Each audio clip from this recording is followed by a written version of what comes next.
Specialist ஒண்ணு இருக்கு கூவுடா. இப்படி அடிக்கிறப்போ இப்படி அடிச்சேனா என்னைய வச்சு ஒன்னும் காமெடி கிமெடி பண்ணலையே. ஆனா எங்க அடிக்கணும்? இந்த செருப்பு அடிக்கணும். கையில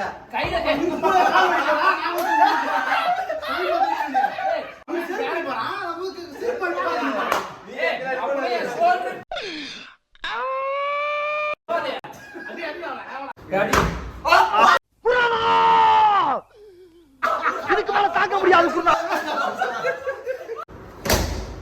விசுவாசத்தை காட்டிட்டாடா ஐயா. ஒரு நாரப்பலுக்கு இறக்கப்பட்டதுக்கு இப்படி நாரி போய் அமனக்கட்டியா கலந்துக்கிடு. எனக்கு இது வேணும் இன்னும் வேணும்டா. இறக்கப்பட்டது குத்தமாடா. நம்ம யார் வம்புக்கும் போறது இல்ல, யார் தும்புக்கும் போறது இல்ல. நம்ம உண்டு, நம்ம சோடி உண்டு போயிடுறது. என்ன பொழப்பு மனுஷன் இன்னைக்கு இருப்பான், நாளைக்கு இருப்பான், நாளை கழிச்சு